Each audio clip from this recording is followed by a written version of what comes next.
14 ದಿನಗಳ ಬಾಹ್ಯಾಕಾಶ ಯಾನಕ್ಕೆ ಅಂತ ಹೋಗಿದ್ದಂತಹ ಭಾರತೀಯ ಮೂಲದ ಶುಭಾಂಶು ಶುಕ್ಲಾ ಅಂಡ್ ಟೀಮ್ 18 ದಿನಗಳ ನಂತರ ಇವತ್ತು ಬಾಹ್ಯಾಕಾಶ ನಿಲ್ದಾಣ ಕೇಂದ್ರದಿಂದ ಭೂಮಿಯತ್ತ ಪ್ರಯಾಣವನ್ನು ಬೆಳೆಸ್ತಾರೆ. ಆದರೆ ಅವರು ಬರ್ತಕ್ಕಂಥದ್ದು ಭೂಮಿಗೆ ನಾಳೆ.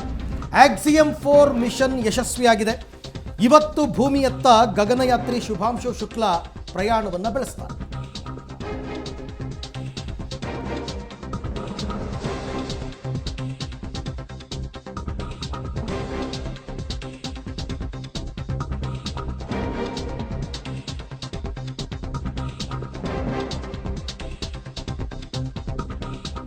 ಆಕ್ಸಿಯಂ 4 ಮಿಷನ್ ಯಶಸ್ವಿ.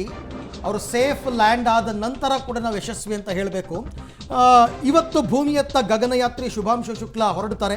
18 ದಿನಗಳ ಅಂತರಿಕ್ಷ ವಾಸದ ಬಳಿಕ ಅವರು ಭೂಮಿಯತ್ತ ಮರಳುತ್ತಾ ಇದ್ದಾರೆ. ಅವರ ಇಡೀ ಟೀಮ್ 4 ಜನ.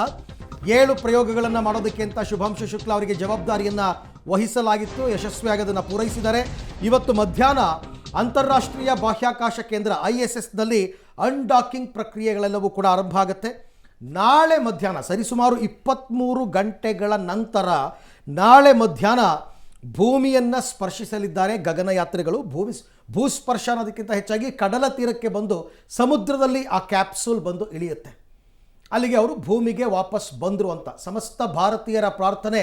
ಈ ಎಲ್ಲ ಪ್ರಕ್ರಿಯೆಗಳು ಕೂಡ ಶುಭವಾಗಿ ನೆರವೇರಬೇಕು ಅಂತ. ಯಾಕೆಂದರೆ ಮೊಟ್ಟ ಮೊದಲ ಭಾರತೀಯ ಅಂತಾರಾಷ್ಟ್ರೀಯ ಬಾಹ್ಯಾಕಾಶ ಕೇಂದ್ರಕ್ಕೆ ತೆರಳಿದ್ದು ಅದು ಶುಭಾಂಶು ಶುಕ್ಲಾ. ಸಮಸ್ತ ಭಾರತೀಯರ ಹೆಮ್ಮೆ. ಅಲ್ಲಿಂದನೇ ಅವರು ಪ್ರಧಾನಿ ಮೋದಿ ಜೊತೆ ಸಂವಾದವನ್ನೆಲ್ಲ ಮಾಡಿದರು. ಪ್ರಯೋಗಗಳನ್ನು ಯಶಸ್ವಿಯಾಗಿ ನಿಭಾಯಿಸಿದರು.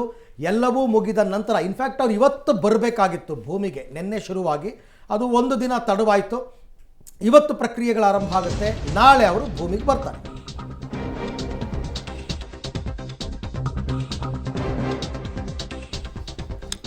ನೋಡಿ, ಐಸಿಸ್ನಿಂದ ಭೂಮಿಯತ್ತ 4 ಗಗನಯಾತ್ರಿಗಳು ಬರ್ತಾ ಇದ್ದಾರೆ. ಮರಳಿ ಭೂಮಿಗೆ ಬರುವತ್ತ ಪ್ರಯಾಣವನ್ನ ಇವತ್ತು ಸ್ಟಾರ್ಟ್ ಮಾಡ್ತಾರೆ. ಮಧ್ಯಾಹ್ನ 2:25ಕ್ಕೆ ಡ್ರ್ಯಾಗನ್ ಕ್ಯಾಪ್ಸೂಲ್ ಅನ್ನ ಗಗನಯಾತ್ರಿಗಳು ಪ್ರವೇಶ ಮಾಡ್ತಾರೆ. ಇದು ಅತ್ಯಂತ ಕಾಂಪ್ಲೆಕ್ಸ್ ಆಗಿರುವಂತಹ ಜರ್ನಿ. ಎಕ್ಸ್ಪ್ಲೈನ್ ಮಾಡ್ತೀವಿ ನಾವು. ಇಂದು ಸಂಜೆ 4:35ಕ್ಕೆ ಬಾಹ್ಯಾಕಾಶ ನಿಲ್ದಾಣದಿಂದ ಅನ್ಡಾಕಿಂಗ್ ಪ್ರಕ್ರಿಯೆ ಶುರುವಾಗುತ್ತೆ.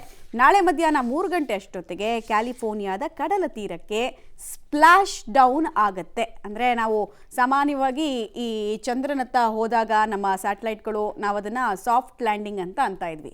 ಹಾಗೆ ಗಗನಯಾನಿಗಳು ಅಂತರಿಕ್ಷದಿಂದ ಇಲ್ಲಿಗೆ ಬರಬೇಕಾದ್ರೆ ಅವರು ಇಳಿಯುವಂತಹ ಲ್ಯಾಂಡಿಂಗ್ ಮಾರ್ಗ ಇರುತ್ತಲ್ಲ, ಅದನ್ನು ಸ್ಪ್ಲಾಶ್ ಡೌನ್ ಅಂತ ಅಂತೀವಿ. ಯಾಕಂದರೆ ಸಮುದ್ರದಲ್ಲಿ ಬಂದು ಇಳಿತಾರೆ ಅಂತ. ಭೂಮಿಗೆ ಮರಳಿದ ಬಳಿಕ ತೀವ್ರ ನಿಗಾಘಟ್ಟದಲ್ಲಿ ಶುಭಾಂಶು ಶುಕ್ಲಾ ಮತ್ತು ತಂಡವನ್ನು ಮಾನಿಟರ್ ಮಾಡಲಾಗುತ್ತೆ. ಯಾಕಂದರೆ ಸ್ಪೇಸಿಗೆ ಅವರ ದೇಹ ಹೋಗ್ಕೊಂಡಿರುತ್ತೆ. ವಾಪಸ್ ಅವರು ಇಲ್ಲಿಗೆ ಬಂದು ಮತ್ತೆ 0 ಸ್ಟಾರ್ಟ್ ಮಾಡಬೇಕು. ನಡೆಯೋದನ್ನು ಕಲಿಬೇಕು. ಮಸಲ್ ಮೆಮೊರಿ, ಮಸಲ್ ಕ್ಯಾಚು, ಈ ಥರ ಸುಮಾರು ಕ್ರಿಟಿಕಲ್ ಆದಂತಹ ಚಾಲೆಂಜಸ್ ಅವರಿಗೆ ಸ್ಪೇಸಿಂದ ಭಾರತಕ್ಕೆ ಬಂದ ಮೇಲೂ, ಅಂದರೆ ವಿಶ್ವಕ್ಕೆ ಬಂದ ಮೇಲೂ ಇರುತ್ತೆ. ವಾರಗಳ ಕಾಲ ವೈದ್ಯರ ತೀವ್ರ ನಿಗಾ ಘಟಕದಲ್ಲಿ ಗಗನಯಾತ್ರಿಗಳು ಇರ್ತಾರೆ. ಒಬ್ಬೊಬ್ಬರು ಗಗನಯಾತ್ರಿಗಳಿಗೂ ಕೂಡ ಒಂದಷ್ಟು ಇನ್ಫಾರ್ಮೇಷನ್ ಸಿಗ್ತಾ ಇತ್ತು. ಒಬ್ಬೊಬ್ಬರು ಸರ್ಜನ್ ಇರ್ತಾರೆ. ಪರ್ಸನಲೈಸ್ ಆಗಿ ಫಿಸಿಷಿಯನ್ ಜೊತೆಗೆ ಸರ್ಜನ್ ಇರ್ತಾರೆ. ಅವರ ದೇಹದ ಪ್ರಮುಖ ಆರ್ಗನ್ಸ್ ಇರ್ತಾವಲ್ಲ, ಈಗ ಫಾರ್ ಎಕ್ಸಾಂಪಲ್ ಹಾರ್ಟ್ ಇರಲಿ, ಕಿಡ್ನಿ ಇರಲಿ, ಲಿವರ್ ಇರಲಿ, ಅವೆಲ್ಲ ವರ್ಕಿಂಗ್ ಕಂಡೀಷನ್ ಎಷ್ಟರ ಮಟ್ಟಿಗಿದೆ, ಎಲ್ಲಾದರೂ ಯಾವುದಾದ್ರೂ ರೀತಿಯಲ್ಲಿ ಎಫೆಕ್ಟ್ ಆಗಿದೆಯಾ, ಈ ಥರ ಸೂಕ್ಷ್ಮ ವಿಚಾರಗಳಿಂದ ಹಿಡಿದು ಮೇಜರ್ ಆರ್ಗನ್ಗಳ ಸ್ಟೆಬಿಲಿಟಿ ತನಕ ಕೂಡ ಚೆಕ್ ಮಾಡೋ ಕೆಲಸ ಆಗತ್ತೆ. ಆಮೇಲೆ ಅವರು ಪ್ರಮುಖವಾಗಿ ತರ್ತಾ ಇದ್ದಾರಲ್ಲ ಡೇಟಾ, ಆ ಡೇಟಾವನ್ನು ಸ್ಟಡಿ ಮಾಡೋ ಕೆಲಸ ಆಗುತ್ತೆ. ನಾವು 41 ವರ್ಷಗಳ ಹಿಂದೆ ರಾಕೇಶ್ ಶರ್ಮಾ ಅವರು ಹೋದಾಗ ರಷ್ಯಾದವ್ರ ಜೊತೆಗೆ ಹೋಗಿದ್ರಲ್ಲ ಅವರು. ಸೊ ಆ ಟೈಮಲ್ಲಿ ಅವ್ರು ತಂದ ಡೇಟಾ ಇಸ್ರೋಗೆ ಅಷ್ಟೊಂದು ಉಪಯೋಗ ಆಗಿರಲಿಲ್ಲ. ನಮ್ಗೆ ಆ ಟೈಮಲ್ಲಿ ಶಕ್ತಿ ಇರಲಿಲ್ಲ ಅಷ್ಟೊಂದು. ಬಟ್ ಈಗ ಭಾರತ ಬದಲಾಗಿದೆ. ಇಸ್ರೋ ವಿಶ್ವದ ಟಾಪ್ 5 ಇಂಟರ್ನ್ಯಾಷನಲ್ ಸ್ಪೇಸ್ ಆರ್ಗನೈಸೇಷನಲ್ಲಿ ಸ್ಥಾನ ಪಡ್ಕೊಂಡಿದೆ. ಹೀಗಾಗಿ ಇವ್ರು ತರುವಂತಹ ಡೇಟಾ ಸ್ಟಡಿ ಮಾಡೋದು, ಎಕ್ಸ್ಪೆರಿಮೆಂಟ್ಗಳ ಅನಾಲಿಸಿಸ್ ಮಾಡೋದು ಕ್ರೂಷಿಯಲ್.